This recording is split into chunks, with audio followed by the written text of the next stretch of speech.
Hello students. तो ये second video lecture है कॉम्प्लेक्स नंबर का। अ, ये क्वेश्चंस मैंने ब्लैक बुक से लिए हुए हैं। कुछ 10 क्वेश्चंस करेंगे। ओके, तो फर्स्ट क्वेश्चंस करते हैं। Let T1 T2 T3 be three distinct points on the circle. Circle ये है मॉड T इक्वल्स टू 1।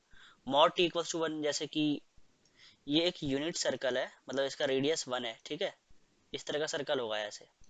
ठीक है, अब इस पे लाई कर रहे हैं T1 T2 T3। ठीक है, एंड जो T1 का argument with the argument theta 1 theta 2 theta 3 arguments है T1 T2 T3 के। मैं T1 को कैसे मान सकता हूँ? मान लिया इस पे जैसे T1 है, T2 है, T3 है, तो T1 को कैसे लेट करूंगा? T1 यही तो होगा। जैसे कि कोई भी कॉम्प्लेक्स नंबर को कैसे लेट करते हो? आर ई की पावर आयोटा थीटा। आर क्या होता है? कॉम्प्लेक्स नंबर का मैग्नीट्यूड होता है। ठीक है, कोई भी कॉम्प्लेक्स नंबर होता है, पर इसका मैग्नीट्यूड तो 1 है, तो T1 कितना होगा? ई की पावर आयोटा थीटा 1। उसी तरह से T2 कितना होगा? ई की पावर आयोटा थीटा 2। और T3 कितना होगा? ई की पावर आयोटा थीटा 3। ठीक है, अच्छा, अब इसकी वैल्यू पूछी है। इसकी value less than greater than ये सब ऑप्शन में देख रहे होगे, तो कोई नहीं, हम तो एक फॉर्मूला जानते हैं। T1 plus T2 plus T3 के मॉड का स्क्वायर। अगर T1 T2 T3 को एक वेक्टर की तरह ट्रीट करें तो कैसे लिखेंगे इसको? Mod T1 square plus mod T2 square plus mod T3 square plus, अब ध्यान से देखना, जैसे T1 T2 को एक वेक्टर की तरह ट्रीट करें तो इसको जब हम ओपन करते हैं तो क्या आता है? ट्वाइस ब्रैकेट में mod mod T1 T2 cos theta. और थीटा क्या होता है? एंगल होता है किसके बीच में? T1 और T2 के बीच में। तो T1 और T2 के बीच में एंगल कितना होगा? Theta 1 minus theta 2। ठीक है, उसी तरह से और क्या आएगा? मॉड T2 T3 का mod cos theta 2 minus theta 3। और थर्ड वाला क्या जाएगा? थर्ड वाला कितना आ जाएगा? मॉड T3 का मॉड और T1 का mod cos theta 3 minus theta 1। ठीक है, ब्रैकेट क्लोज। अब इसकी मैक्सिमम या मिनिमम वैल्यू पूछा है। ठीक है, कोई बात नहीं, तो इसको फॉर द टाइमिंग हम ऐसे लिख लेते हैं T1 plus T2 plus T3। ये कितना गिवन है? ये तो 1 होता है, ये भी 1, ये भी 1। क्यों? क्योंकि T1 T2 T3 इसी यूनिट सर्कल पे लाई कर रहे हैं, तो उनका मॉड भी 1 होगा, तो इसको मैं 3 लिख सकता हूँ। 1 प्लस 1 प्लस 1 3 प्लस ट्वाइस, ये भी 1 हो जाएगा, तो 1 इंटू 1 1 हो जाएगा, तो ट्वाइस ऑफ इसको मैं ऐसे लिख लेता हूँ, कॉस थीटा 1 माइनस थीटा 2। ठीक है, plus cos theta 2 minus theta 3 plus cos theta 3 minus theta 1। अच्छा, ये ध्यान रखना, जब भी हम वेक्टर फॉर्म में लिखते हैं T1 T2, ये थीटा 1 माइनस थीटा 2 ही क्यों लिखा? क्योंकि ये एंगल है T1 और T2 के बीच में। कैसे? देखो, जैसे मान लिया ये वाला T1 है और मान लो ये वाला T2 है, तो इन दोनों के बीच में एंगल कितना होगा? ये वाला एंगल पूरा थीटा 1 है और ये एंगल थीटा 2 है, तो ये एंगल कितना होगा? Theta 2 minus theta 1। ठीक है, तो उसी तरह से मैंने ये लिखा है ऐसे। ठीक है, तो फाइनली ये आया। अब इसका मैक्सिमम या मिनिमम वैल्यू निकालना है। ठीक है, अब एक बात बताना मुझे, इसकी मिनिमम वैल्यू कितनी हो सकती है? इसकी मिनिमम वैल्यू कितनी हो सकती है, जरा ध्यान से बताना। 0 होगी, है कि नहीं? इसकी मिनिमम वैल्यू, जैसे चलो मैं इसको एक और तरीके से लिख लेता हूँ, cos theta 1 minus theta 2 equals to, या सिग्मा ऐसे लिख लेते हैं। सिग्मा, इस चीज को मैं सिग्मा फॉर्म में लिख लेता हूँ। ठीक है, T1 plus T2 plus T3 के मॉड का स्क्वायर माइनस 3/2। ठीक है, अब इसकी मिनिमम वैल्यू कैसे निकालेंगे, इसकी मिनिमम वैल्यू, तो मतलब कि मिनिमम वैल्यू बोले तो जो ये वाली क्वांटिटी होगी cos theta one sigma cos theta one minus theta two, ये हमेशा मतलब इसकी मिनिमम वैल्यू कब होगी, जब ये क्वांटिटी जीरो हो, तभी इसकी मिनिमम वैल्यू हम निकाल सकते हैं। तो मतलब sigma cos theta one minus theta two जो होगा ये हमेशा कम होगा किससे, सॉरी ये हमेशा ज्यादा होगा किससे, मिनिमम वैल्यू निकाल रहे हैं ना, तो हमेशा ज्यादा होगा किससे, -3/2 से, ये ध्यान रखना जब भी हम मिनिमम वैल्यू निकालते हैं तो -3/2 से ज्यादा होगा, ये करेक्ट ऑप्शन हो गया। ठीक है, तो यही हमारा आंसर हो गया।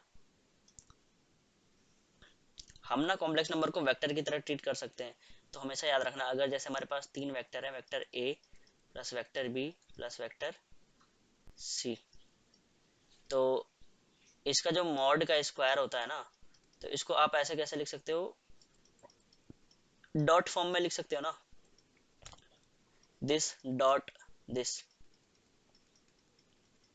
तो जब आप इसको ओपन करोगे तो कैसे ओपन होता है, mod A square plus mod B square plus mod C square, फिर कैसे ओपन होता है, ट्वाइस ए डॉट बी, अब फिर बी डॉट सी, फिर सी डॉट ए, ऐसे ओपन होता है। अब ए डॉट बी क्या होता है, ए डॉट बी होता है mod A mod B cos theta, where theta is the angle between A and B, तो उसी तरह से मैंने इसको ऐसे ओपन किया है, अगर कुछ डाउट हो तो।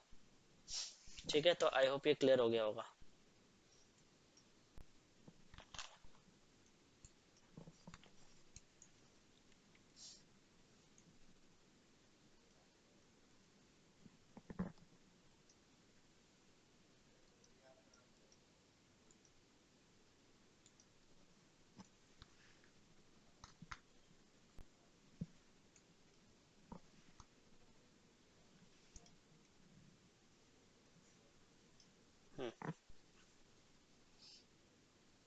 नेक्स्ट क्वेश्चन देखते हैं।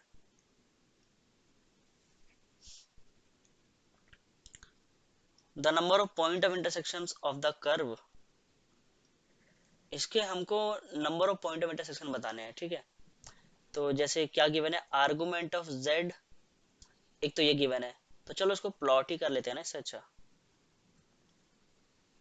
ठीक है, तो ये कौन सा, ये क्या है, आर्गुमेंट ऑफ जेड जो है वो कॉट इनवर्स 2 है। अब कॉट इनवर्स 2 कितना होता है, तो कॉट इनवर्स का ग्राफ का आइडिया होगा आपको, कॉट इनवर्स का ग्राफ कैसे होता है, कॉट इनवर्स की रेंज होती है 0 से पाई के बीच में। ठीक है, यहाँ पाई/2 वाली लाइन होती है, तो इसका जो ग्राफ होता है वो कुछ कुछ इस तरीके से होता है।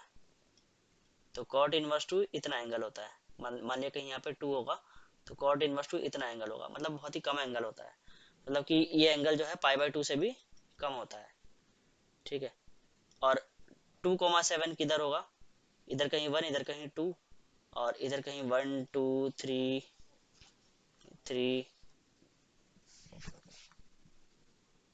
1 2 3 4 5 6 7, तो 2,7 कहीं इधर होगा। तो ये जो लोकस होता है ये एक रे का लोकस होता है, अगर कहीं कुछ ऐसे लिखा हो, argument of z minus z1 equals to theta, तो ये किसको रिप्रेजेंट करता है, रे को, ओरिजिनेटिंग फ्रॉम z1, तो ये कहीं z1 होता है और ये एंगल होता है, और थीटा जो एंगल बनता है वो कैसे बनता है, जो तुम्हारा रियल एक्सिस होता है या चलो एक्स एक्सिस मान लिया, उसकी पॉजिटिव डायरेक्शन से, तो ये थीटा एंगल होता है। ठीक है, तो एक रे को रिप्रेजेंट करेगा।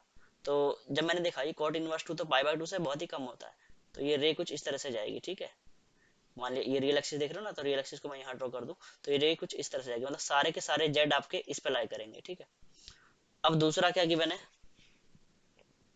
दूसरा गिवन है argument of z minus 5 iota upon z plus, चलो इसको ऐसे लिख लेते हैं z माइनस, ठीक है, z माइनस 2 प्लस आयोटा, इसका आर्गुमेंट कितना गिवन है, प्लस माइनस पाई/2। तो आपको पता ना ये एक आर को रिप्रेजेंट करता है, जैसे चलो प्लॉट कर लेते हैं, जैसे 5 आयोटा किधर होगा, तो ये 7 है, ये कितना है 7, 7 आयोटा, 6 आयोटा, 5 आयोटा कहीं इधर होगा, ठीक है। तो एक पॉइंट तो ये रहा 0,5, और दूसरा पॉइंट कौन सा है 2,1। तो जस्ट लेट मी चेक, इसमें माइनस कॉमन लेता हूँ तो -2 होता है इधर, सॉरी। तो -2, x में कहीं -2 और y में कहीं 1, तो एक पॉइंट तो ये रहा, ठीक है। तो इस तरह से कॉर्ड की तरह ट्रीट होगा। अब देखो आर्गुमेंट जो है z -5 आयोटा, ये एक 8 को रिप्रेजेंट करता है, किसको 8 को। और जैसे अगर ओनली +π/2 होता तो ये मेजर आर को रिप्रेजेंट करता, तो यानी कि ये कुछ इस तरह से बनेगा, इस तरह से, ठीक है। और मतलब ये पूरा सर्कल ऐसे बनता। अब ये वाला जेड तो नहीं होगा, ठीक है। और फिर इस तरह से ये दो सर्कल बनेंगे, ये दो सर्कल, एक सर्कल ये है और एक सर्कल ये है। तो हम कुछ भी कर लें, आप देख सकते हो ये इससे कहीं भी कुछ भी, एक जेड तो तुम्हारा इस तरफ होगा, ठीक है। माइनर आर्क नहीं होगा, ये ध्यान रखना, मेजर आर्क होगा ये वाला। मेजर आर्क ही क्यों होगा, क्योंकि मान लिया आप इस पे जेड लेते हो, तो यहां से तुम हमेशा ये एंगल देखना, ये हमेशा एंगल कितना बनेगा, जो ये वाला एंगल होगा, ये एंगल होगा π/2। और इस पे जेड लोगे तो जो ये वाला एंगल होगा वो -π/2। अच्छा, एक तरह से ये एक तरह से डायमीटर की तरह ट्रीट हो रहा है ना, तो ये एक तरह से एक सर्कल ही है, ठीक है। क्योंकि π/2 एंगल तब बनता है जब ये एक डायमीटर हो, तो ये सिंगल सर्कल को ही रिप्रेजेंट करेगा। तो मैंने थोड़ा गलत एक्सप्लेन कर दिया, कोई बात नहीं। π/2 एंगल है फिर तो ये एक सिंगल सर्कल ही होगा, दोनों तरफ से π/2 एंगल बना रहा है ना। अगर मान लिया π/4 होता फिर ये एक 8 बनाता, इस तरफ से भी मेजर आर्क और दूसरी तरफ से भी मेजर आर्क। रुको मैं इसको साइड में एक्सप्लेन कर देता हूँ, तो जस्ट बियर विद मी। तो हाँ, π/2 प्लस भी और माइनस भी, तो एक तरह से ये डायमीटर की तरह ट्रीट होगा, तो सर्कल कुछ ऐसे बनेगा, ठीक है। ठीक है, आप जेड इस पे लोगे तो एंगल कितना बनेगा +π/2, इस पे लोगे तो एंगल कितना बनेगा -π/2, ठीक है। तो एक सर्कल को रिप्रेजेंट करता है ऐसा, अगर कर्व हो तो। ओके, समझ में आ गया होगा। तो इन दोनों का पॉइंट ऑफ इंटरसेक्शन कितना होगा, the number of point of intersection. तो इस तरफ जेड है और इस तरफ जेड है, तो दोनों में से तो कुछ भी पॉइंट कॉमन नहीं आ रहा, तो इसका आंसर आ जाएगा 0, ठीक है। अब मैं एक चीज और एक्सप्लेन कर दूं थोड़ा साइड में। वो एक्सप्लेनेशन क्या है, अगर कुछ ऐसे लिखा हो, argument of z-z1 upon z-z2 equals कुछ भी एंगल थीटा हो, तो ये एक आर्क को रिप्रेजेंट करता है, ठीक है। जैसे मान लिया ये वाला z1 है और ये z2 है, तो डिपेंड करता है थीटा कैसा है। जैसे मान लो, ठीक है, अगर मेजर आर्क हुआ, जैसे मान लिया यहाँ से मैंने ऐसे सर्कल ड्रॉ किया, जैसे मान लिया मैंने यहाँ से सर्कल ड्रॉ किया, डायमीटर नहीं है, ध्यान रखना, सेंटर कहीं इधर होगा। तो आप जेड चाहे यहाँ लो, तो जो ये वाला एंगल होगा ये थीटा होगा। आप जेड चाहे यहाँ लो तो ये वाला एंगल होगा थीटा होगा। तो मतलब आप इस पे कितने भी जेड ले लो, तो जैसे आप देख पा रहे हो ना, ये वाला वेक्टर क्या होगा z-z1, और ये वाला वेक्टर क्या होगा z-z2। तो ये वाला वेक्टर क्या होगा z-z1, और ये वाला वेक्टर क्या होगा z-z2। तो इनके बीच में एंगल कितना बन रहा है थीटा, तो ये एंगल भी कितना होगा थीटा। और अगर ये थीटा पॉजिटिव होता है तो ये मेजर आर्क होता है, ठीक है, ऊपर वाला। और अगर ये थीटा नेगेटिव, थीटा पॉजिटिव होगा और साथ में जो थीटा जो एंगल होगा ना, ये हमेशा एंगल तुम्हारा 90 डिग्री से छोटा होता है। अगर एंगल 90 डिग्री से बड़ा होगा तो जेड तुम्हारा इस पे लाई करेगा, ठीक है, इस पे देख रहे हो ना, इस पे अगर मैं कोई सा भी मतलब कोई सा भी अगर पॉइंट लेता हूँ तो ये एंगल हमेशा 90 से बड़ा आएगा, तो ध्यान रखना। तो अगर ये थीटा 90 से छोटा है तो मेजर आर्क, ठीक है। और अगर ये थीटा 90 से बड़ा है तो माइनर आर्क पे आएगा जेड। अब हो सकता है ये सर्कल ऐसे भी तो बन सकता है, तो वो देख लेना। अगर थीटा पॉजिटिव है तो इस वाले आर्क पे आएगा, थीटा नेगेटिव है तो इस वाले आर्क पे आएगा, ठीक है। तो हमेशा ध्यान रखना ये आर्क को डिनोट करता है।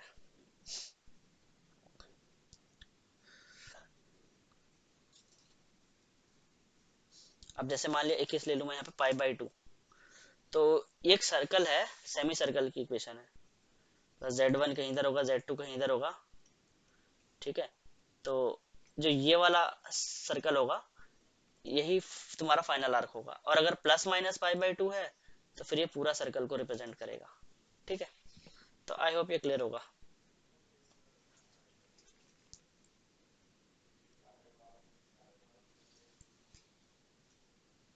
क्वेश्चन नंबर 3 देखते हैं।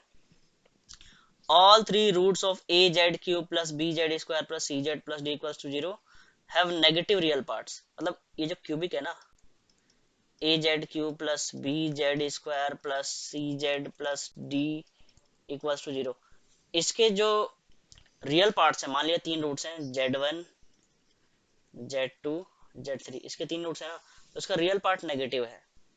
और ए बी सी जो है वो रियल नंबर है, ठीक है। डी के बारे में कुछ भी इंफॉर्मेशन नहीं दिया, ए बी सी रियल है। तो ये 4 ऑप्शन गिवन है। तो देखते हैं, एनालिसिस करते हैं। अच्छा, ये क्यूबिक इक्वेशन है, इसके 3 रूट्स होंगे, तो एक रूट तो पक्का रियल होगा। चलो मान लिया वो z1 है, उसको मैंने x1 मान लिया। अब जो बाकी के 2 रूट्स हैं वो आपके इमेजिनरी होंगे। तो इमेजिनरी रूट्स कैसे एग्जिस्ट करते हैं? पेयर्स में। तो z2 को अगर मैं मान लिया, z2 जो होगा वो x1 plus sorry x2 plus iota y2 है, तो z3 क्या होगा? x2 minus iota y2। Clear है इतना? ठीक है। तो अब देखते हैं सम ऑफ द रूट्स, मतलब कि z1 plus z2 plus z3। तो सम ऑफ द रूट यानी कि जरा जोड़ दो इन तीनों को, इसको इसको और इसको, तो जोड़ोगे तो कितना आएगा? x1 प्लस, इन दोनों को जोड़ोगे तो x2 प्लस x3, और ये कैंसिल हो जाएगा। तो सम ऑफ द रूट होता कितना है इस वाली इक्वेशन से? तो वो तो होता है माइनस बी अपॉन ए। अब मुझे क्या बोला गया है कि जो रियल पार्ट है ना तीनों रूट्स का, z1 z2 और z3 का, वो नेगेटिव है। मतलब ये भी नेगेटिव, ये भी नेगेटिव, ये भी नेगेटिव। तो मतलब माइनस बी अपॉन ए ये भी कैसा होना चाहिए? नेगेटिव। यानी कि बी अपॉन ए कैसा होना चाहिए? पॉजिटिव। तो ये पॉजिटिव कब होगा? जब ए और बी दोनों सेम साइन के होंगे। ये पॉजिटिव कब होगा? व्हेन ए एंड बी कैसे होंगे? Same sign. ठीक है, तो यहां से निष्कर्ष तो ये निकला। दूसरा देखते हैं, दूसरा भी। Sum of the root taken two at a time, यानी कि z1 z2 plus z2 z3 plus z3 z1, ये क्या होता है? यहां से देख लेते हैं। पहला होता है माइनस बी अपॉन ए, फिर सी अपॉन ए, ये होता है सी अपॉन ए। अब z1 इंटू z2 यानी कि x1 into x2 plus iota y2, फिर z2 z3 यानी कि z2 z3 करोगे तो x2 square plus y2 square ही आ जाएगा, प्लस z3 z1 z3 यानी कि, अच्छा z1 तो x1 है, और z3 कितना है? x2 minus iota y2। ये कितना आ रहा है? c अपॉन ए, देख सकते हो, c अपॉन ए। तो कुछ कैंसिल हो रहा है? अच्छा, यहां से देखो क्या आएगा, एक तो x1 x2 आएगा, और यहां से भी x1 x2 यानी कि ट्वाइस x1 x2। अच्छा, और यहाँ से क्या आया? x2 square plus y2 square. देखो इसकी से मल्टीप्लाई होगी और इसकी भी से मल्टीप्लाई होगी, तो वो तो कैंसिल हो जाएगा। तो ये c बाई ए, ठीक है। अब ये नेगेटिव है, रियल पार्ट तो नेगेटिव है, ये भी नेगेटिव है, तो ओवरऑल तो ये पॉजिटिव हो गया। और ओवरऑल तो ये पॉजिटिव हो गया ना, और ये भी पॉजिटिव और ये भी पॉजिटिव। और राइट हैंड साइड पे क्या गिवन है? Just let me check. Some of the root taken two at a time, तो z1 z2 z2 z3।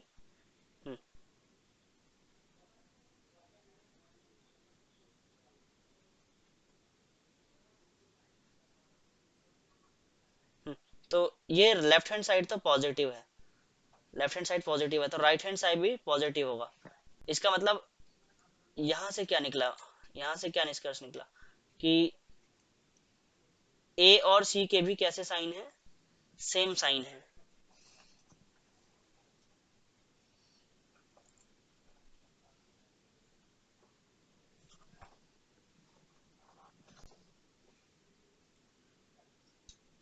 अच्छा अब प्रोडक्ट देख लेते हैं एक बार, Z1 into Z2 into Z3, यानी कि प्रोडक्ट ऑफ द रूट। तो प्रोडक्ट ऑफ द रूट जो होगा, प्रोडक्ट ऑफ द रूट कितना होगा, माइनस का डी अपॉन ए, ये होगा माइनस का डी अपॉन ए। तो प्रोडक्ट ऑफ द रूट निकाल लेते हैं, x1 और x2 x3, यानी कि x1 प्लस आयोटा y1 और इनटू में x1 माइनस आयोटा, सॉरी यहाँ 2 y2। तो कितना आ जाएगा यहाँ से आ जाएगा x1 और यहाँ से x2 square plus y2 square. तो ये equals to minus D upon A. अब ध्यान से देखना, ये लेफ्ट हैंड क्वांटिटी नेगेटिव है, इसका मतलब माइनस डी अपॉन ए भी क्या होना चाहिए, नेगेटिव। इसका मतलब डी अपॉन ए क्या होना चाहिए, पॉजिटिव। तो डी अपॉन ए पॉजिटिव का मतलब क्या होता है, डी और ए का भी सेम साइन होना चाहिए, सेम साइन, डी और ए का भी सेम साइन होना चाहिए। तो सी बाई ए पॉजिटिव, और यहाँ से और क्या कह सकते हैं, डी बाई ए भी कैसा है, पॉजिटिव है, और बी बाई ए भी कैसा है, पॉजिटिव है। तो मैं कह सकता हूँ कि ए बी सी डी जो है, ए बी सी डी जो है हमारा, तो मैं कह सकता हूँ कि जो ए बी सी डी है वो सारे सेम साइन के होंगे, क्योंकि देख सकते हो ए बी सेम साइन का है और यहाँ से डी ए सेम साइन का है, ठीक है। तो जब ए बी सेम साइन का है, डी ए भी सेम साइन का है, तो A B D same sign और ए सी भी सेम साइन का है। तो इसका मतलब ए बी सी डी जो होंगे वो सारे के सारे किस साइन के होंगे, सेम साइन के। तो इसका आंसर कौन सा हो जाएगा, option A, all A B C D have the same sign. तो आई होप ये क्वेश्चन समझ में आया होगा। ओके नेक्स्ट क्वेश्चन देखते हैं।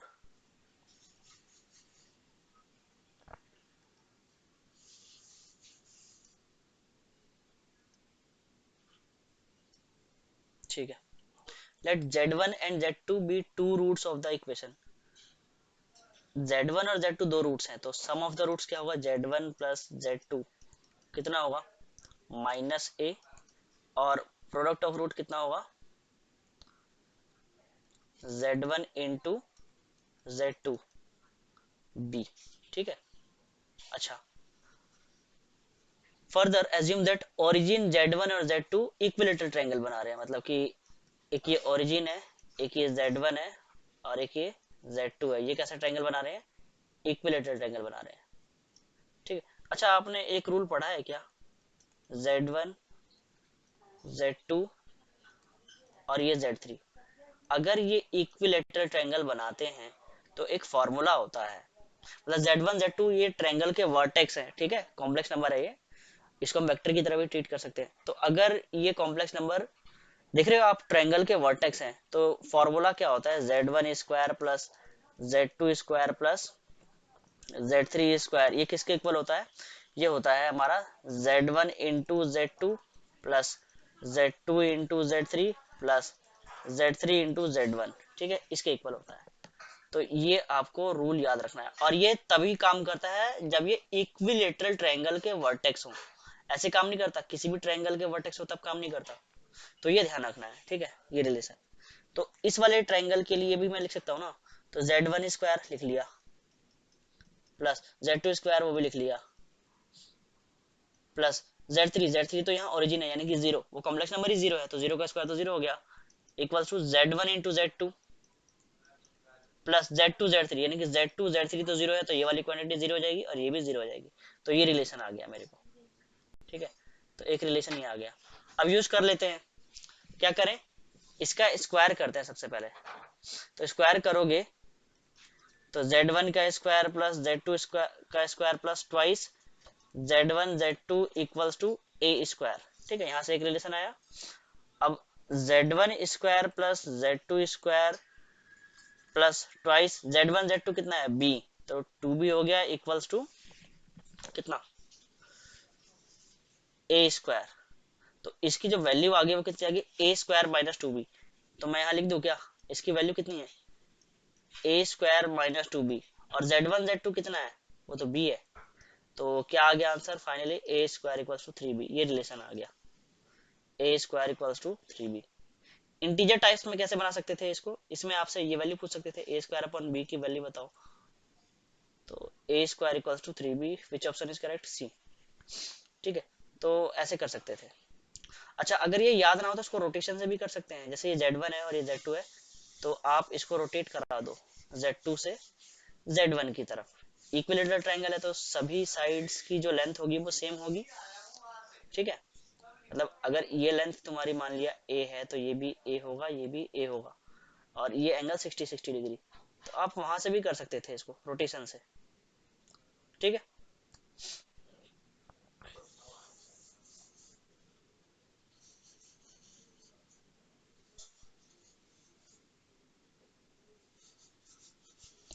चलो नेक्स्ट क्वेश्चन देखते हैं।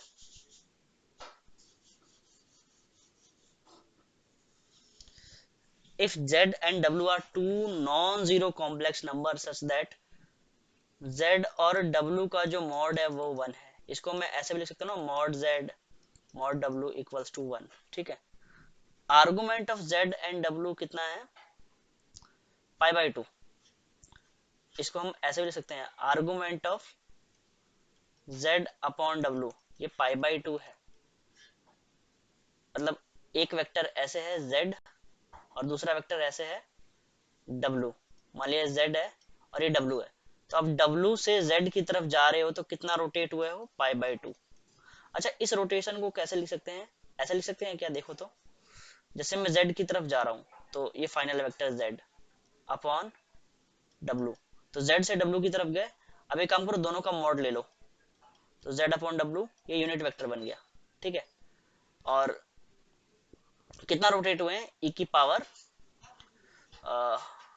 आयोटा π/2। अच्छा, e की पावर आयोटा π/2 को मैं ओनली आयोटा लिख सकता हूँ ना, तो एक काम करते हैं,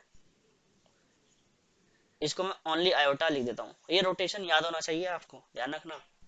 जैसे अगर एक वेक्टर ये रहा फाइनल वेक्टर और ये एक इनिशियल वेक्टर, तो हम कैसे लिखते हैं, फाइनल वेक्टर को ऊपर लिखते हैं, इनिशियल वेक्टर को नीचे लिखते हैं, और फिर इन दोनों का मॉड ले लेते हैं। ठीक है, इन्हीं दोनों का यहाँ पे मॉड ले लेते हैं, मैंने पिछली वीडियोस में भी बताया है ये आपको। और ई की पावर आयोटा जो भी एंगल होता है इसके बीच में, तो एंगल देख रहे हो एंटी क्लॉकवाइज है इसीलिए पॉजिटिव लेते हैं, और अगर क्लॉकवाइज होता है तो नेगेटिव लेते हैं। तो ये रिलेशन याद रखना। ठीक है, तो यहाँ से z क्या आ गया, z आ गया mod z upon mod w iota into w, ये आ गया, देखो z की वैल्यू। तो यहाँ से z कितना हो जाएगा, z तो आ गया, तो z बार जो होगा, z बार जो होगा वो कितना होगा, बार ले लो इसका भी, मतलब ये तो मैग्नीट्यूड होगा ना, तो आयोटा का बार कितना होता है, minus iota mod z upon mod w, ये तो कांस्टेंट है, और w बार। ठीक है, मुझे वैल्यू किसकी निकालनी है, तो वैल्यू निकालनी है z बार w की, z बार w की, तो दोनों तरफ w से मल्टीप्लाई कर दो। तो दोनों तरफ जब w से मल्टीप्लाई करोगे तो ये बनेगा z bar into w minus iota mod z upon mod w, w bar into w कितना, जब इसकी w से मल्टीप्लाई करोगे w बार इंटू w, तो आपको पता होगा कोई भी complex number z into z बार कितना होता है, मॉड z स्क्वायर। तो इसको मैं क्या लिख सकता हूँ, मॉड w स्क्वायर, मतलब कुछ ऐसा लिख सकते हैं, minus iota mod z upon mod w, और यहाँ पे मॉड w स्क्वायर, तो एक कैंसिल हो जाएगा, और मॉड z और मॉड w ये तो 1 था ना, तो आंसर कितना आ जाएगा, माइनस आयोटा। देख सकते हो ना, ये तो 1 था, तो इसका ऑप्शन हो गया बी, सॉरी माइनस आयोटा ना, बी नहीं डी। तो आई होप ये समझ में आया होगा। ओके, नेक्स्ट क्वेश्चन देखते हैं।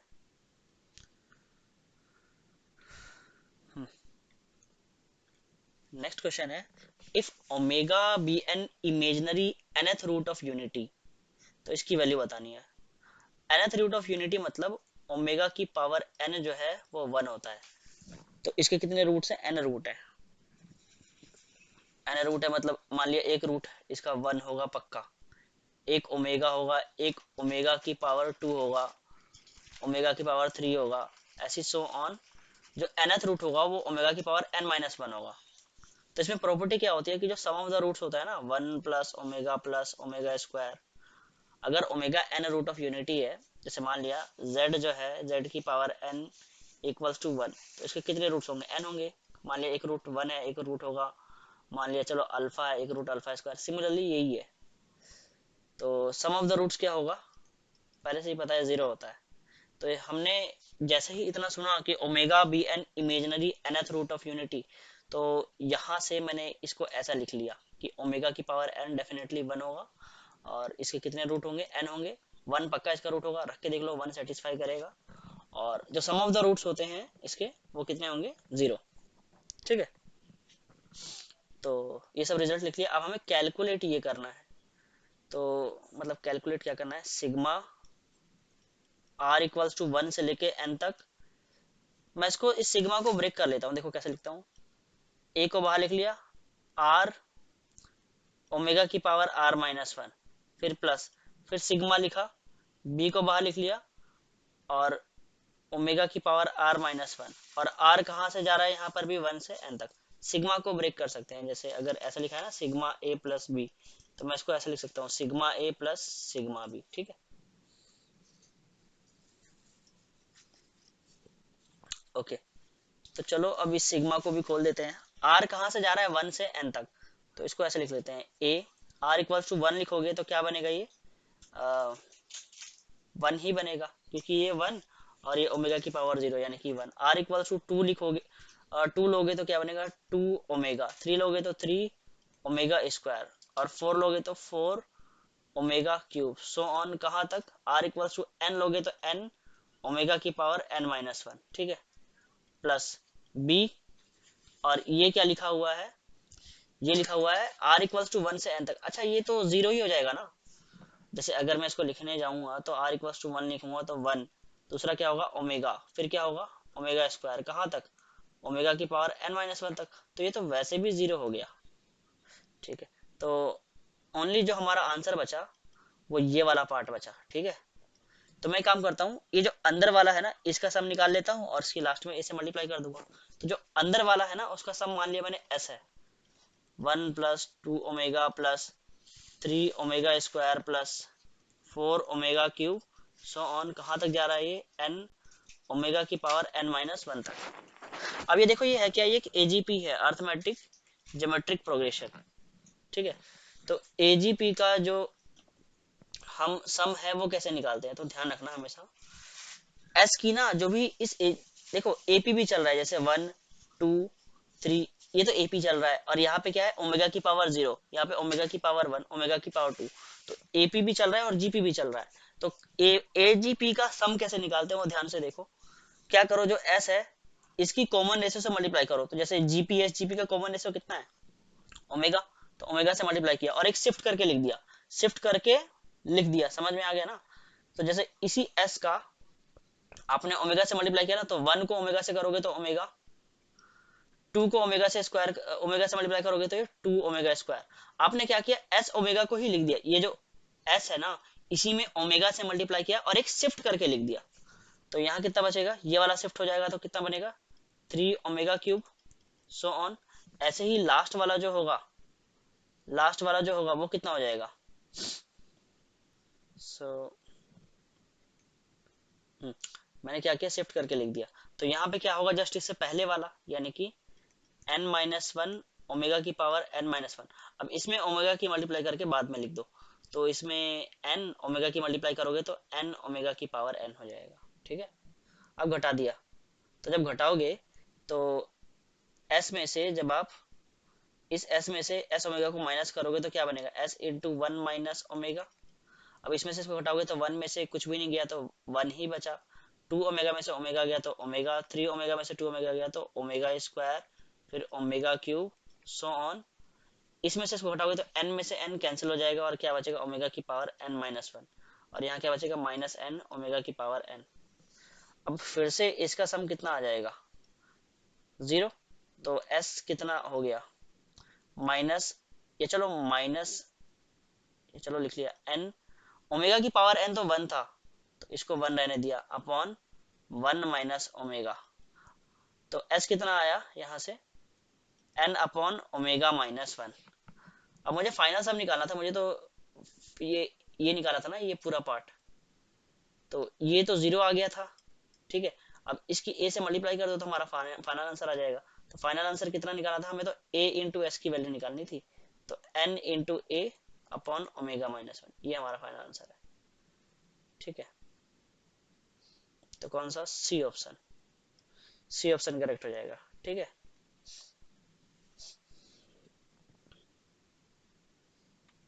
तो आई होप ये क्वेश्चन समझ में आया होगा। ओके, नेक्स्ट क्वेश्चन देखते हैं।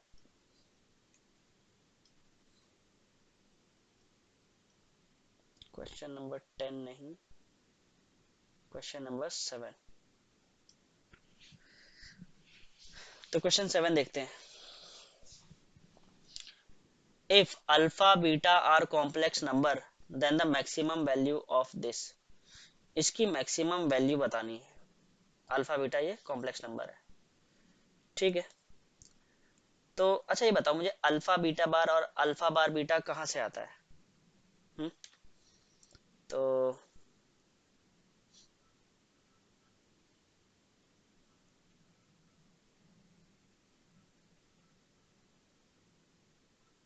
हम्म तो अल्फा बीटा बार, चलो एक काम करते हैं, अल्फा प्लस बीटा के मॉड का स्क्वायर क्या होता है? इसके इसको हम ऐसे भी तो लिख सकते हैं, mod alpha square plus mod beta square plus alpha beta bar plus beta alpha bar. ये याद है कि नहीं है?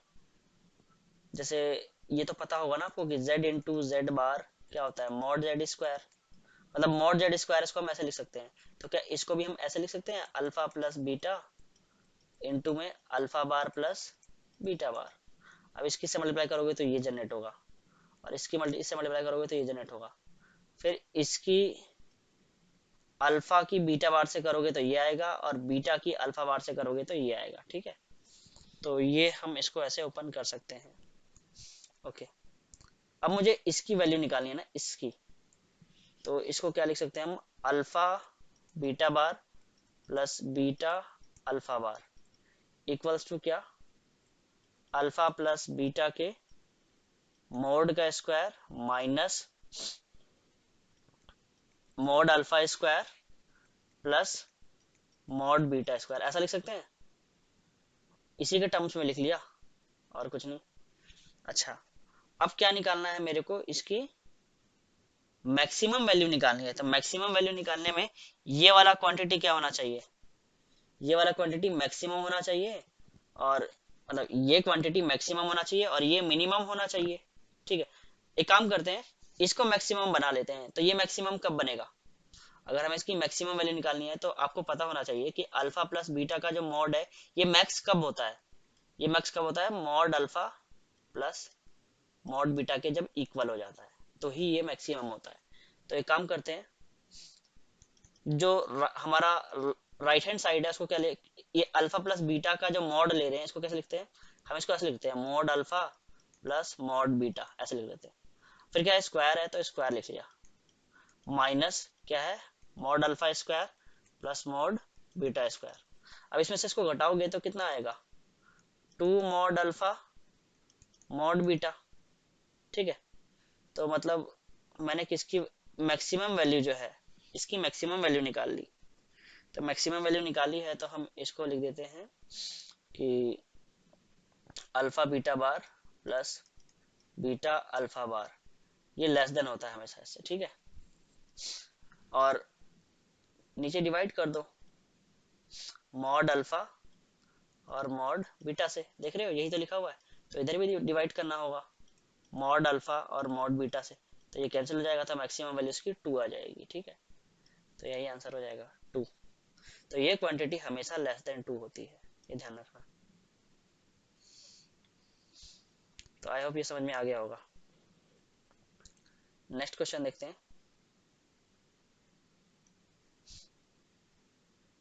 Let z1 z2 z3 z4 be the roots of the equation. ये इक्वेशन देख रहे हो, इसके चार रूट्स हैं, then the value of this. ये पाई है, पाई का मतलब मल्टीप्लीकेशन, मतलब हमें वैल्यू किसकी निकालनी है, 2z1 + 1, ठीक है, फिर 2z2 + 1, फिर 2z3 + 1, फिर 2z4 + 1, इसकी वैल्यू निकालनी है, ठीक है। तो वो तो थ्योरी ऑफ इक्वेशन से हो जाएगा। कैसे, यहाँ से 2 बाहर निकालो, यहाँ से 2, यहाँ से 2, यहाँ से 2, तो 16 बाहर आ जाएगा। यहाँ पे क्या बचेगा, z1 + 1/2, यहाँ से z2 + 1/2, यहाँ से z3 + 1/2, यहाँ से z4 + 1/2, ठीक है, ये हो जाएगा। अच्छा, अब इसके इस इक्वेशन के कितने रूट्स हैं, चार रूट्स हैं, z1 z2 z3 z4, z⁴ + z³ + 2। इसके अगर चार रूट्स हैं तो क्या हम इसको ऐसे लिख सकते हैं, z-z1, z-z2, z-z3 और z-z4, ऐसे लिख सकते हैं, क्योंकि चार रूट्स है ना। आप देखो z1 रखोगे तो भी सेटिस्फाई करेगा, तो भी लेफ्ट हैंड साइड 0 आएगा, राइट हैंड साइड 0 आएगा, तो ऐसा लिख सकते हैं। अब देखो मेरे को इसकी वैल्यू निकालनी है ना, तो क्यों ना मैं z1 की जगह -1/2 रख दूं इस वाले इक्वेशन में। तो जरा -1/2 रखो, तो यहाँ पे -1/2 की पावर 4, फिर प्लस -1/2 की पावर 3 + 2 = टू, z -1/2 रखोगे तो यहाँ पे +1/2 हो जाएगा। उसी तरह से यहाँ पर भी, सॉरी, z की वैल्यू रखनी है ना हमको -1/2, तो यहाँ पे कितना हो जाएगा, इसको z1 ही रहने देते हैं, तो z1, और यहाँ पे -1/2, उस माइनस को बाहर कॉमन निकाल लेना, यहाँ से भी -1/2 रखोगे z की जगह, मैंने क्या किया, जस्ट पुट z = -1/2, तो यहाँ भी -1/2 रखोगे, उस माइनस को बाहर कॉमन निकाल लेना, यहाँ से भी माइनस, यहाँ से माइनस, चार माइनस निकलेंगे तो प्लस हो जाएगा। तो क्या बनेगा फाइनली, ये तो बनेगा z1 + 1/2, सिमिलरली z2 + 1/2, z3 + 1/2 और z4 + 1/2। तो इसकी जो वैल्यू है, मतलब जो हमारा रिक्वायर्ड आंसर था ये वाला, इसको तो हम यहाँ से हमें ये मिल गया, ये कितना मिला, ये हो जाएगा 1/16 + 1/8 + 2, तो एलसीएम कितना आ जाएगा। अच्छा, अब इसकी मल्टीप्लाई, हमें हमारा जो फाइनल आंसर है उसके 16 से मल्टीप्लाई कर देंगे तो फाइनल आंसर आ जाएगा हमारा, तो क्यों ना यहीं पे ही इसकी 16 से मल्टीप्लाई कर दो ना, तो ये हमारा फाइनल आंसर आ जाएगा, मतलब दोनों तरफ 16 से मल्टीप्लाई कर दिया, तो फाइनल आंसर कितना आया, 16 की करोगे तो ये 1 हो जाएगा, और 8 2 जा 16, 2 + 2 8 जा 16, तो 11 आ गया, ठीक है, तो आंसर वुड बी 11, तो नहीं आ रहा,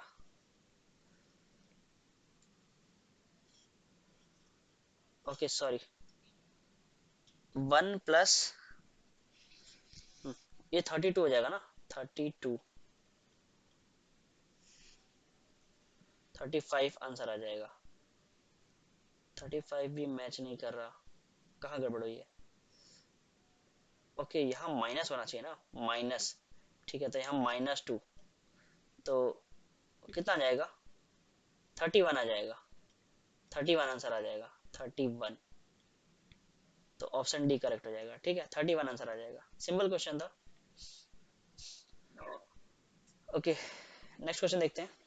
मैंने फिर से बताया था ये किसको रिप्रेजेंट करता है, एक आर्क को रिप्रेजेंट करता है, तो जरा देख लेते हैं फिर से, इस आर्क को बना लेते हैं। एक पॉइंट क्या है, जैसे इसको मैं ऐसा लिख सकता हूँ ना, इसको ऐसा लिख सकता हूँ, आर्गुमेंट ऑफ, कहाँ लिखे, यहाँ लिख लेते हैं, यहाँ लिख लेते हैं, आर्गुमेंट ऑफ z माइनस कितना 6 + 3 आयोटा अपॉन z -3 + 6 आयोटा, ऐसे लिख लिया, ठीक है, और ये है कितना, π/4, तो कहीं यहाँ पर होगा, जैसे ये 1 2 3 4 5 6, 6, 1 2 3 4 5 6, तो x में 6 y में 3, तो कहीं यहाँ पे होगा 6, 3 और 3, 6, तो 3, 6 ये कहीं यहाँ होगा, तो ये एक तरह से कॉर्ड की तरह ट्रीट होगा, ये कॉर्ड होगा, ठीक है। अब जो पाई बाय 4 है, तो पाई बाय 4 किधर होगा, मेजर आर्क पे। मैंने बताया था अगर एंगल पाई बाय 2 से ज्यादा हो, कम हो, तो मेजर आर्क बनता है। तो सर्कल कुछ इस तरह से बनेगा, मतलब ये जो आर्क है कुछ इस तरीके से बनेगा। सेंटर कहीं इधर आएगा, ठीक है, सेंटर इधर है, इधर नहीं आएगा। तो अब मॉड जेड की मैक्सिमम, तो जेड कहीं इसी पर होगा ना। मतलब चलो इस पूरे सर्कल को ऐसे बना लूं मैं, अगर इस पूरे सर्कल को ऐसे बना लूं, तो जेड तुम्हारा कहाँ लाई कर रहा है, जेड तुम्हारा इस पे लाई कर रहा है, इस पे माइनर आर्क पे लाई नहीं करेगा। अच्छा कोई बच्चा कहेगा कि ऐसे क्यों नहीं बनाया, ऐसे ऐसे क्यों नहीं बनाया, तो मैंने बताया हुआ था एंगल कैसा है, पॉजिटिव है, इसीलिए ऊपर की तरफ, ठीक है। तो इस पे लाई करेगा जेड। तो मैक्सिमम मॉड जेड की मैक्सिमम वैल्यू बतानी है, तो जेड किधर होना चाहिए, क्या जेड इधर होना चाहिए या इधर होना चाहिए, तो जेड जो होगा तुम्हारा यहाँ से जो डायमीटर से पास करेगा, तो ये वाला जेड होना चाहिए। तो ये वाला पॉइंट होगा, इस पॉइंट के लिए आपकी जेड की वैल्यू मैक्सिमम आएगी। तो ये मॉड जेड कितना होगा, ये मॉड जेड सिंपल, यहाँ से इसकी दूरी निकाल दो, ये वाली दूरी, और प्लस रेडियस कर देना, तो मॉड जेड आ जाएगा, ठीक है। तो अब कैसे निकालें, कोऑर्डिनेट तो पता है 6 3, इसके कोऑर्डिनेट कितने हैं 3 6, तो ये बीच वाला कोऑर्डिनेट कितना है, ये बीच वाला पॉइंट होगा ना, क्योंकि सेंटर से पास कर रहा है, तो बीच वाला कोऑर्डिनेट कितना होगा 6 3, 9/2 9/2, ये होगा 9/2 9/2, ठीक है, इसके कोऑर्डिनेट। अच्छा इस कॉर्ड का स्लोप कितना होगा -1, तो इस लाइन का स्लोप कितना होगा 1, -1 कैसे होगा निकाल के देख लेना, 3 - 6 करोगे और 6 - 3 करोगे, तो -1 आया ना, तो इस वाले लाइन का स्लोप 1 होगा। तो इस वाली लाइन का इक्वेशन क्या हो जाएगा, ये लाइन कहाँ से पास कर रहा है 9/2 9/2 से, तो y - 9/2 equals to slope x - 9/2, तो यानी कि y इक्वल्स टू x। इसका मतलब इसके सेंटर के कोऑर्डिनेट क्या हो जाएंगे, सेंटर के कोऑर्डिनेट सेम होंगे, क्योंकि ये y इक्वल्स टू x पे लाइन कर रहा है। तो मान लिया सेंटर के कोऑर्डिनेट h, h मान लिया, ठीक है। अच्छा अब ध्यान से देखो, आप इस पर कोई भी पॉइंट लो, मान लिया ये वाला पॉइंट लो, तो ये वाला एंगल बनेगा कितना, ये वाला एंगल बन रहा है π/4, ठीक है, दिख रहा है ना पे, ये π/4 है।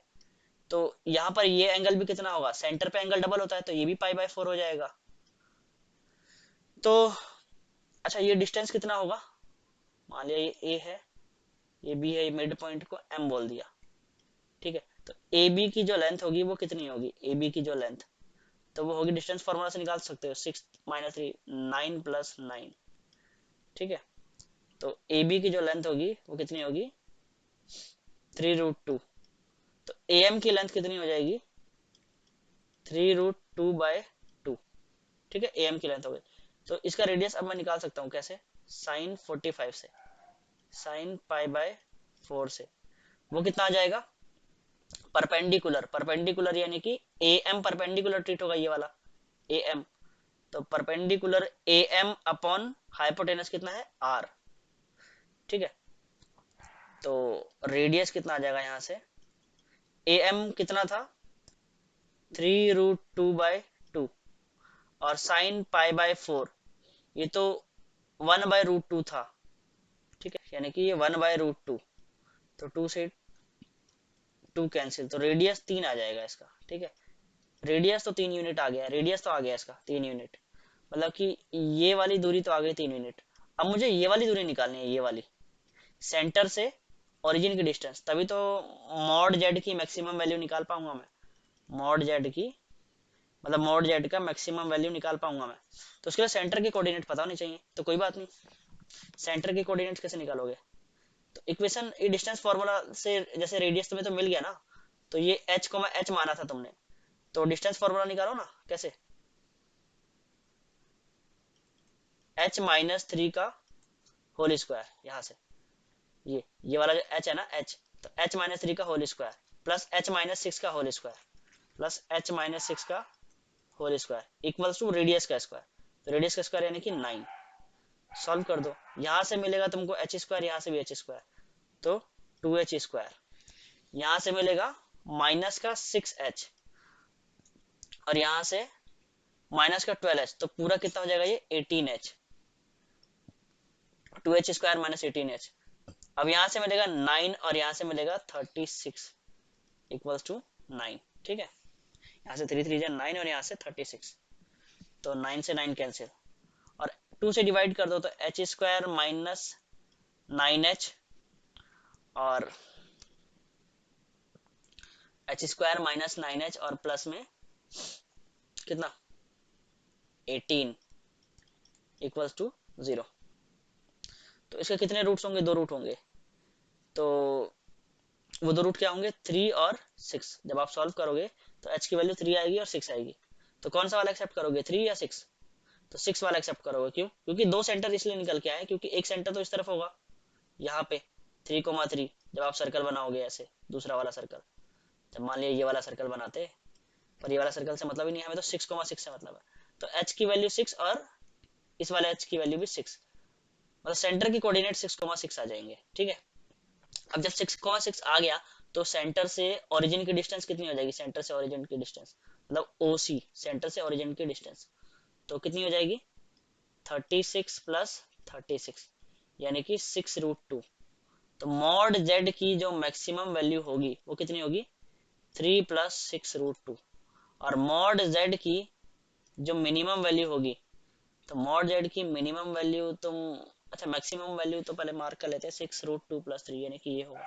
अब z इस पर कहाँ लाई करे कि मिनिमम वैल्यू आ जाए, तो जस्ट इस वाले कोऑर्डिनेट से डिस्टेंस निकाल दो, यही मिनिमम होगी, या तो ये निकाल दो या तो ये निकाल दो, तो वो कितनी हो जाएगी 36 प्लस 9, तो 9 कॉमन ले लेना, निकाल देना, इसमें से कोई भी ऑप्शन मैच नहीं करेगा मॉड जेड की मिनिमम वैल्यू, तो ये आंसर है ऑप्शन बी। तो ध्यान देना इस तरह के क्वेश्चन में। ठीक है, ये एक आर्क को रिप्रेजेंट करता है। ओके, लास्ट क्वेश्चन देखते हैं। If z1 is not equals to z2 then z1 plus mod z2, अच्छा सॉल्व भी कर लेते हैं ना, z1 इक्वल नहीं है किसके माइनस Z2 के, इसका मतलब z1 प्लस Z2 जो है वो 0 नहीं है। ठीक है, यहाँ से मैं लिख सकता हूँ, तो ये तो क्वेश्चन इजी है, z1 प्लस Z2 का मॉड इक्वल्स टू, इसको मैं क्या लिख सकता हूँ z1 Z2, तो एलसीएम आ गया, z1 से डिवाइड करोगे तो न्यूमरेटर में कितना आ जाएगा z1 प्लस Z2। अब इसको मैं ऐसे लिख सकता हूँ mod z1 plus Z2 upon mod z1 into Z2, ये कैंसिल हो जाएगा इससे, तो फाइनली क्या बचा मॉड z1 इंटू Z2, ये 1 आ गया, तो z1 इंटू Z2 ये यूनी मॉडल हो जाएगा। तो बहुत ही हलवा सा क्वेश्चन था, तो आई होप ये आपको क्लियर होगा। इस वीडियो में इतना ही, मिलते हैं नेक्स्ट वीडियो में, थैंक यू।